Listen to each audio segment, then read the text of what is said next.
Olá, abençoados! Graça e paz! Bem-vindos ao canal da Graça Pura, sejam todos bem-vindos. Eu me chamo André Pimentel e eu estou às suas ordens. Irmãos, eu resolvi fazer esse vídeo de forma rápida aqui com vocês. Hoje eu estava lendo aí as páginas de notícias da mídia, eu descobri que Daniel Mistral foi encontrado morto. Vocês conhecem quem é Daniel Mistral? Bom, Daniel é um escritor e eu só conheço um livro dele que se chama Filho do Fogo. Eu descobri também que ele tem escrito outros livros, mas como é um gênero literário que eu não gosto muito, nunca me interessei em saber mais da sua vida. Agora, antes de tecer qualquer comentário, eu expresso meus sentimentos à família e que Deus os conforte. Eu vim saber, através das notícias, que Daniel era ex-satanista. E segundo a reportagem que eu vou ler para vocês daqui a pouco, lá no site do Correio Brasiliense, e dizem algumas pessoas que ele virou evangélico também. Eu vou ler a reportagem e depois eu vou continuar meu comentário. Diz ali a reportagem do Correio Brasiliense. Aos 57 anos, o escritor Daniel Mistral foi localizado morto no quintal de sua casa em Barueri, na região metropolitana de São Paulo, na noite de domingo, de 4/8. De acordo com a Polícia Civil, ele foi encontrado com um ferimento na cabeça. Daniel Mistral, cujo nome verdadeiro era Marcelo Agostinho Ferreira, ganhou notoriedade com o livro Filho do Fogo, lançado em 2000. Em 3 volumes, o escritor narra suas experiências da época em que era adepto ao satanismo. A sua história de vida é bem complicada. Perdeu o filho aos 15 anos e a esposa morreu de infarto. A causa da morte ainda está em investigação. A polícia informou que moradores da região ouviram um estampido antes de encontrar o corpo. Irmãos, essa é a reportagem que eu li na íntegra, eu vou deixar aí nas descrições, tá bom? A referência aí para quem quiser ler a reportagem toda. Então, pessoal, o comentário que eu vou fazer com vocês é o seguinte: eu não quero falar do que disse ou não disse o Daniel Mistral, também não vou entrar em detalhes de sua vida e nem especular qual foi a causa da sua morte. Creio que a polícia irá fazer esse trabalho muito bem feito. O que eu quero conversar com vocês é porque, de certa forma, esse assunto é muito discutido por todos e principalmente no meio cristão, que é a doutrina que criou Satanás. Vocês sabem que diabo e Satanás é uma doutrina criada pelo cristianismo tradicional. E neste canal nós temos vários vídeos derrubando essas doutrinas e transformando o temível Lúcifer em uma bolinha de sabão. Eu sei que muitos irmãos se impressionam com estas notícias, podem até mesmo, tem alguns até que eu sei que podem se abalar e voltar para o sistema religioso com medo de um suposto diabo. Então, para reforçar a ideia que o diabo é um mito criado pelo cristianismo tradicional, eu vou reexibir para vocês uma mensagem que eu falei dela há poucos meses atrás, e nela eu apresento como surgiu Satanás na Bíblia, ou seja, a primeira vez que aparece a palavra Satanás. Agora, não da maneira como os satanistas e cristãos ao redor do mundo creem. Eles creem que é um ser espiritual caído, um ser espiritual que expressa toda a maldade e que mede forças com Deus para levar as pessoas a um suposto inferno também combatido por nós aqui neste canal. E que para se livrar do inferno e do diabo, você tem que ser membro de uma igreja, rezar na mão do padre ou do pastor e, claro, o mais importante é dizimar. Então eu quero convidar você para ouvir essa mensagem até o fim. Pega sua Bíblia e, se possível, esqueça tudo o que te ensinaram sobre o diabo. Reaprenda sem preconceitos. Analise a nossa interpretação e veja se ela é coerente. E, claro, desfrute dessa libertação. Bom, pessoal, antes de eu deixar aqui o vídeo rodar para vocês, eu quero avisar que nós estamos com a nossa rádio, nosso aplicativo da Rádio Graça Pura suspenso. Eu vou deixar nas descrições aí para quem quiser acessar e baixar o aplicativo da Rádiosnet. Lá tem a nossa rádio que você poderá curtir com o som que você sempre ouviu. E em breve nós estaremos lançando aí ou relançando o nosso aplicativo da Rádio Graça Pura. Estamos entendidos então? Vamos ao que interessa? Vem pra graça que eu vou tentar te ajudar. Agora é a hora da palavra. O que você vai ouvir é desafiador, porque vamos mexer com crenças que foram nos passado desde criança, né? E foi nos passado por quem amamos, foi passado pelos nossos pais, nossos familiares, nossos parentes, nossos amigos e até mesmo por professores em escola, como muitos também talvez tenham sido alcançados aí por missionários, né, do cristianismo, que você conheceu através. Eu falo, acho que nasceram em berço religioso ou se conheceu o cristianismo mais tarde. Não importa. O fato é que o diabo é ensinado a todos de uma forma ou de outra no cristianismo, não é verdade? Inclusive, irmãos, a ausência, né, do diabo causa um vácuo muito grande dentro do cristianismo. Essa é a grande verdade. E outra grande verdade sobre a criação do diabo é que o diabo trouxe respostas que a igreja precisava dar lá no seu início, no segundo, terceiro, quarto século. Por quê, irmãos?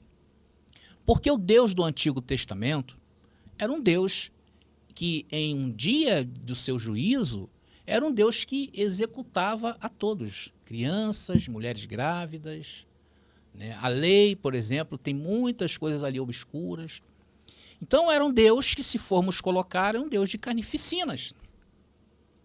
Então, a igreja cristã, que estava nascendo, tinha que dar uma resposta a seus seguidores. Porque a base do ensino cristão é que Deus é bom o tempo todo. Mas, ao desfolhar o Velho Testamento, encontrávamos outra coisa.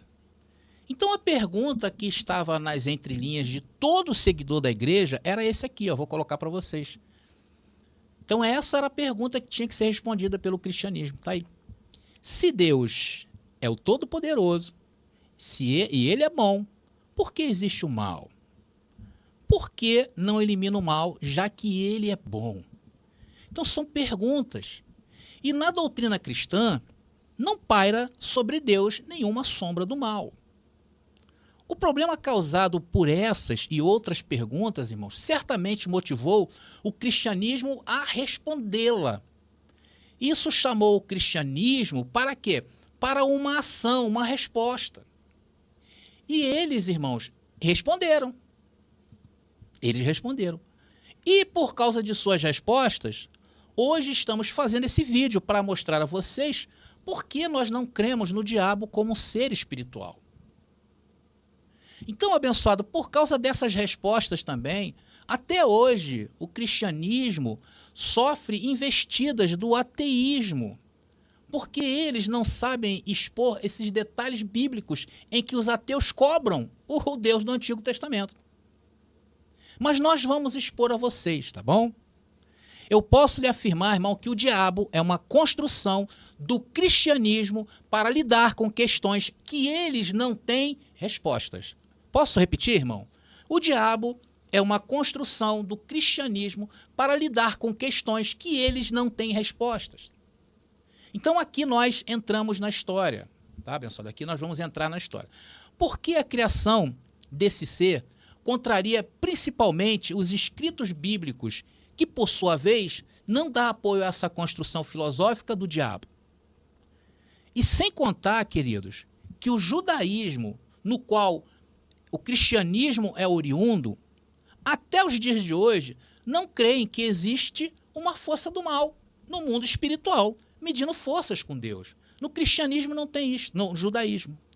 Por isso que no Antigo Testamento, as passagens que existem não dão base para se construir tal doutrina. Se o cristianismo fosse usar somente o Antigo Testamento para construir uma doutrina que dá vida a um ser espiritual, eles não conseguiriam. Agora, principalmente na figura de Jesus de Nazaré, foi que a igreja criou esse menu do mal, com direito a Satanás, diabo, anjo caído, demônios e etc. aí e tal, tá bom, abençoado? Bom, abençoados, a maior razão desta confusão, por que teve tanta confusão em relação a isso, está nas interpretações bíblicas, que é a famosa hermenêutica, que, em resumo, é a prática da interpretação. Então, essa hermenêutica cristã, ela é o quê? Multifacetada. Ou seja, nas várias denominações do cristianismo, existem várias e várias interpretações. Por exemplo, só para você ter uma ideia, vou dar um exemplo para você, o livro de Jó. O livro de Jó, para muitos, é totalmente literal, levando seus leitores o quê? A contradições humanas nos próprios textos do livro. Vocês querem ver um outro exemplo que podemos citar aqui? São as profecias de Ezequiel, que citam o rei de Tiro, um rei que existiu de fato, como Satanás, que anda em pedras fogueadas. e que foi lançado do céu em uma luta com Deus. Ou seja, eles têm a capacidade de ignorar por completo essa famosa cosmologia que eu falo. O que é cosmologia, irmãos? É a noção de mundo que a pessoa tem. Hoje nós temos uma noção de mundo, não é verdade? Hoje, quando a gente vê eventos naturais, como, por exemplo, eclipse, como hoje vai ter a lua parada, né? Acho que é hoje, né? O fenômeno da lua parada. Então, são fenômenos que a ciência nos explica. Antigamente, não. Às vezes, um raio que queimava uma plantação era visto como um presságio do mal. Era dado àquele raio um nome. Tanto que, até mesmo mais na Idade Média, um pouquinho antes da Idade Média, quando existiam, né, os famosos vikings, e eles tinham uma religião, né, que era baseada e que é baseada, né, na mitologia nórdica, eles ouvem um trovão, eles falam que é Thor batendo martelo. Hoje eu não posso ouvir um trovão e achar que Thor está batendo seu martelo, né, irmãos? Então a cosmologia, ela diz, é isso, tá legal? Então o cristianismo ignora isso. Ele ignora a cosmologia hebraica dos dias em que estes escritos estavam vigorando. E também ignora o quê? A linguagem de suas profecias. Ignoram o que os judeus rabínicos interpretam a questão do mal. Eles ignoram. Sabe como é que o judaísmo vê, o rabínico, a questão do diabo? Que é um anjo enviado por Deus para provar o homem. Mas não que mede forças com Deus e que vai arrastar as pessoas para um suposto inferno. Agora, os cristãos, o que eles precisavam fazer para dar resposta? Eles precisavam criar um ser. Então, eles começaram o quê? A acrescentar pensamentos pagãos em suas doutrinas para que esses pensamentos se materializassem na mente das pessoas, um ser espiritual. Que nas escrituras, o seu significado, irmãos, é um adjetivo, uma oposição. Como é que eles conseguiram transformar um adjetivo em um ser espiritual? Como é que eles fizeram isso, irmãos? Eles precisaram acrescentar pensamentos pagãos. Simplesmente, eles se apossaram, por exemplo, de doutrinas como o zoroastrismo, se apossaram também, misturaram com a mitologia greco-romana e, principalmente, o neoplatismo. Então, e essa doutrina do neoplatismo foi a pior. Foi um padre chamado Agostinho, o primeiro, o precursor dessa doutrina. Irmãos, eu não vou explicar para vocês cada uma dessas filosofias, tá legal? Mas depois, se você for fazer um estudo mais aprofundado, procure aí, né, dá uma pausa, vê lá, escreve lá e procura aí nos seus estudos que você vai entender o que eu estou falando. Agora, eu vou mostrar, a partir de agora, eu vou mostrar a vocês, tá, as 5 principais formas de interpretação bíblica ou de hermenêutica que existem dentre as muitas. Vou trazer as 5 principais, tá legal?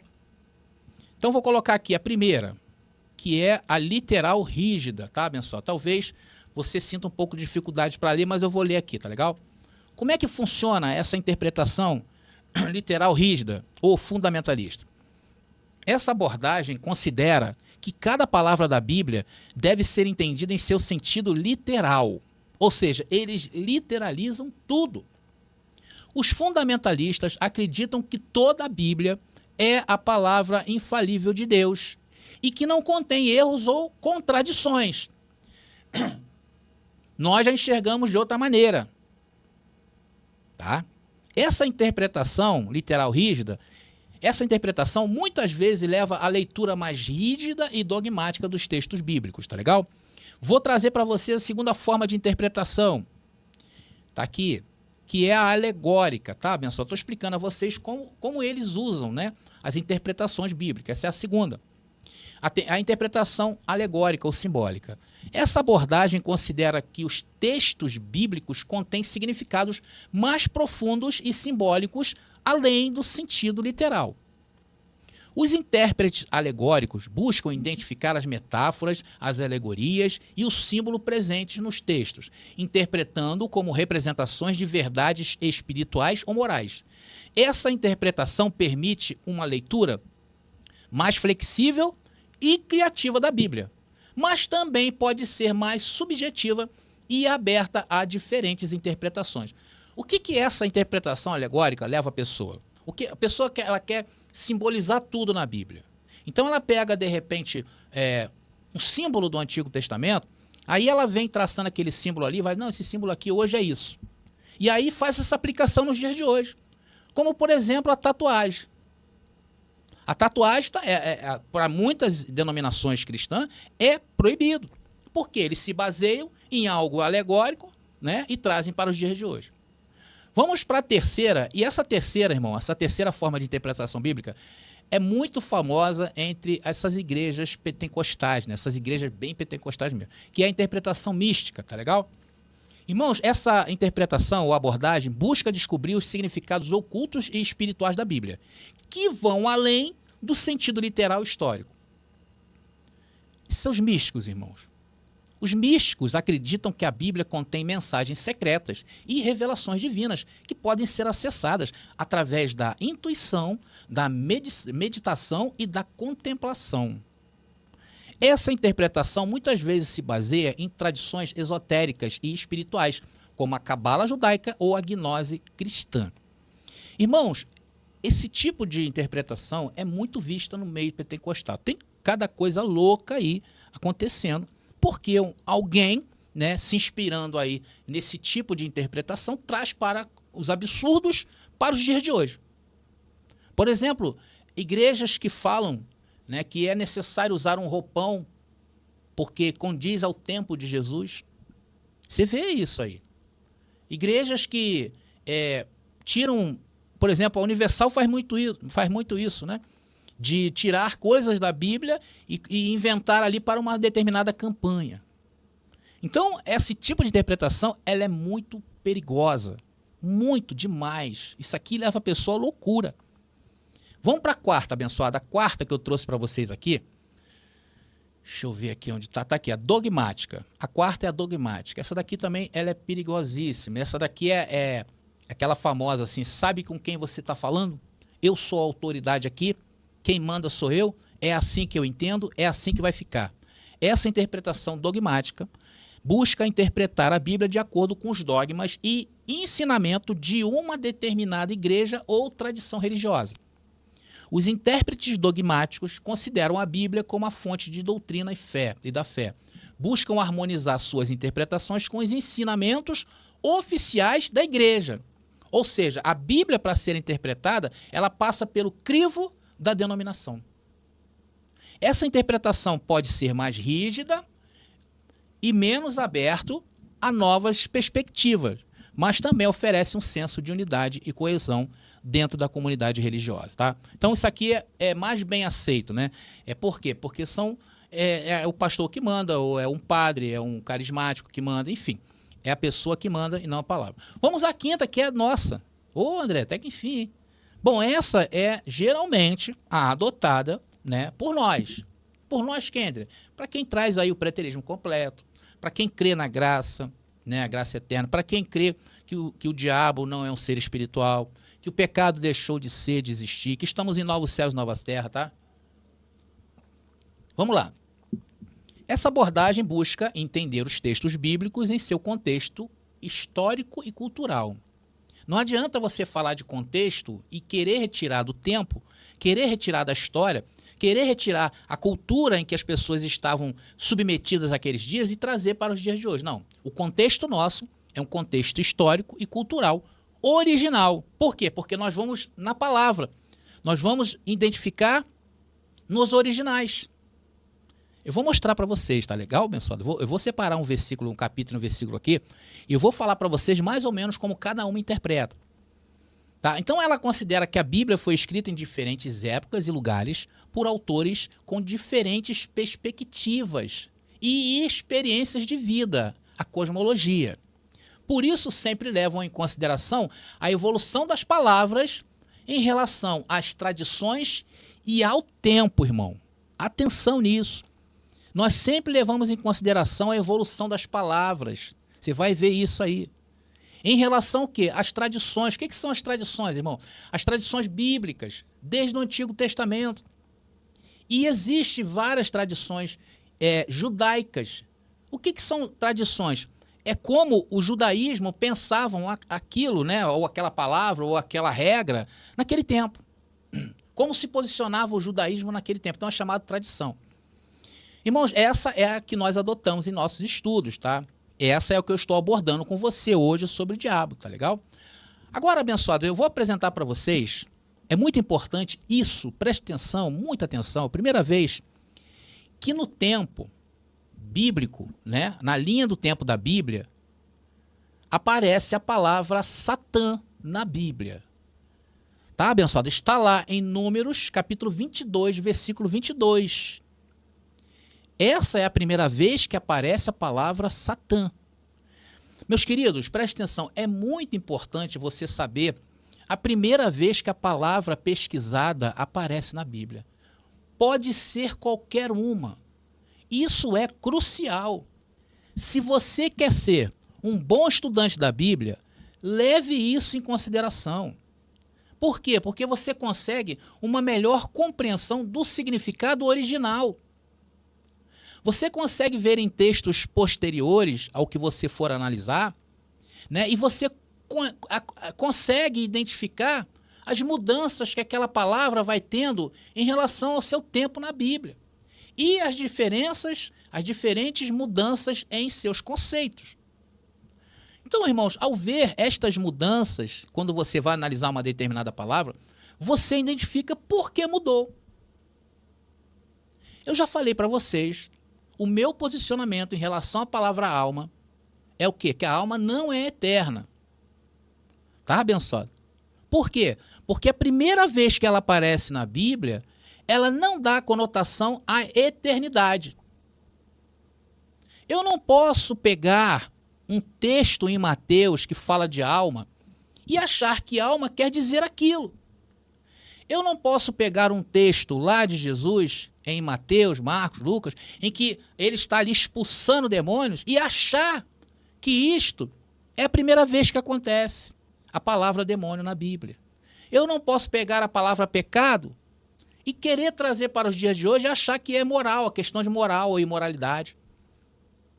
Então é muito importante, tá, abençoado? Eu não posso fazer isso e achar... Então, abençoado, eu tenho que ser o quê? Preterista. Se eu quero estudar sobre a alma, eu tenho que ser preterista. Eu não posso avançar no tempo, eu tenho que ir lá atrás. Não é assim que a gente faz com o Apocalipse? Não é assim que a gente está fazendo, né, no sermão do fim do mundo de Jesus, em Mateus capítulo 24? Não é assim que nós nos comportamos diante dos textos bíblicos? Não é isso? Tá? Então por que chegou em Mateus daquela maneira? Entenderam a importância disto, irmão? Vocês estão entendendo? Agora vamos ler Números 22, 22, tá? Números, capítulo 22, versículo 22, está aí o texto. Diz o texto: acendeu-se a ira de Deus, porque ele se foi, e o anjo do Senhor pôs-se-lhe no caminho por adversário. Aonde está, André, pelo amor de Deus, a palavra Satanás nessa passagem? Calma que eu vou mostrar para você, tá bom, abençoado? Nós vamos destapar essa palavra para você. Mas é importante você saber que essa é a primeira vez na história da humanidade que é usada a palavra Satã de origem hebraica, tá? Tá aí. Agora vamos destapar aonde se encontra essa palavra dentro desse versículo. Tá aqui, eu vou colocar para vocês. Tá destapado para vocês aí, olha aí. Aí o texto muda. Acendeu-se a ira de Deus porque ele se foi, e o anjo do Senhor pôs-se-lhe no caminho por Satanás. Tá aí, abençoado. Essa palavra aí destapada para vocês. Então, o texto literalizado quer dizer o quê? O anjo do Senhor se tornou Satanás. Como isso aí consegue se encaixar na doutrina do diabo, irmão? Fala para mim. Se nós fôssemos intérpretes místicos dessa palavra, nós iríamos dizer que o Senhor se tornou Satanás. Se nós fôssemos intérpretes rígidos, literalistas, igual ao sistema religioso, eu iria ocultar a palavra Satã, como está ocultada. Ia colocar onde? Adversário. Por que eu ocultaria, irmão, se eu fosse do sistema religioso? Como de fato ocultaram? porque eu não teria resposta plausível para chamar o anjo do Senhor, e anjo com letras maiúsculas, que segundo a tradição cristã é o próprio Deus. Eu com certeza evitaria chamar Deus de Satanás. Por quê? Satanás, para eles, é um ser espiritual. Para nós é um adjetivo. Para nós é uma oposição. Vocês estão vendo como nós conseguimos dar respostas? É claro, eu estou aqui numa ponta de iceberg. Eu sei que tem muito mais coisa no profundo. Irmãos, se eu fosse um monge da Igreja Católica, a igreja estaria acima de qualquer interpretação. Essa é a interpretação dogmática. A interpretação que protege a igreja, que se tornou mais importante que a Bíblia. A igreja se tornou maior do que a Bíblia, porque é muito difícil hoje pegar uma pessoa que ela está submetida a esse evangelho, ao cristianismo tradicional, e falar, meu irmão, isso aqui não é um ser espiritual, isso aqui é uma oposição. É muito difícil, irmão, a pessoa aceitar. Mas como eu levo em consideração fatos históricos e cultural da Bíblia, esse texto mostra, daqui por diante, que a palavra Satã, mais tarde em grego diabo, é uma oposição, é um adjetivo. Por que que lá na frente começa a mudar, irmãos?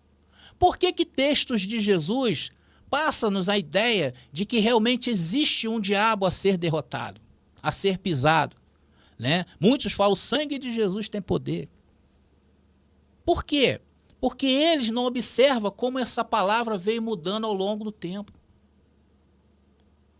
Irmãos, eu vou colocar agora para vocês o que significa isso aí em hebraico, tá? A forma hebraica de Satã. Satã ou diabo, ou diabolos, é a mesma coisa, tá bom? Tá aí, ó, a palavra Satã, né? Figurativamente, ela é acusada, atacar, ser um adversário, resistir. São tudo adjetivos, irmão. Veja bem. Alguém que acusa. Lá nós temos quem acusou. Lá nós temos quem se opôs. Em Números 22 foi quem? O anjo do Senhor. Naquela passagem com Balaão. Vamos ver agora em grego. Vamos ver a forma em grego. Forma em grego para a palavra diabolos. Está aí, ó. Adjetivo. Calunioso, acusando falsamente. Calunioso com artigo caluniador. Por excelência, o diabo. Uma oposição. Algo contrário, um pensamento contrário. Então, irmãos, a partir deste ponto, eu não posso deixar de considerar isto. Aonde eu for encontrar a palavra diabo ou Satanás dentro da Bíblia, a observação que eu tenho que fazer é a mesma. Pode ser em Mateus, pode ser em Salmos, pode ser em Atos, pode ser no Apocalipse. Eu não posso querer dar outro sentido a essa palavra. Irmãos, isso é preterismo. Isso é ir no passado, resgatar aquela palavra, entender por que sofreu variações no tempo. Aí você vai ver lá, quando Israel estava cativo dos caldeus, entrou muita heresia no mundo judaico. Começou a entrar doutrinas pagãs. Tanto que o judaísmo da época de Jesus estava todo fragmentado. Havia uma disputa por poder entre os judeus. Existia o partido A, o partido B, eu já falei sobre farisaísmo. Existiam os saduceus. Tudo em luta pelo poder dentro de Israel. Vocês estão percebendo, irmão, como é coerente essa nossa forma de interpretação? Não é, irmãos? Não é mais saudável? Você vai dentro da Bíblia, explora a Bíblia dentro do campo dela, dentro do tempo dela. Agora, nós podemos tirar o suprassumo para os dias de hoje. Por isso que nós afirmamos que não existe diabo como ser espiritual dentro da Bíblia, pela Bíblia, somente a Bíblia. Você precisa trazer argumentos de fora para dentro da Bíblia. Foi isso que os judeus fizeram com suas várias tradições. Então a análise, irmão, presta atenção, a análise da primeira aparição de uma palavra pode ajudar a desconstruir interpretações equivocadas ou distorcidas que se baseiam em significados posteriores da palavra. Agora, isso que eu estou te entregando é essa ferramenta poderosa. É você fazer essa observação. Quando você for lá ler em Mateus e aparecer a palavra diabo, você vai lembrar. E é verdade, ó, Números 22, 22. Por que chegou aqui desse jeito? Aí você vai matar ali aquela questão. Então, abençoado, essa é a reflexão que eu faço com vocês hoje, tá bom? Graça e paz a todos e até a nossa próxima mensagem.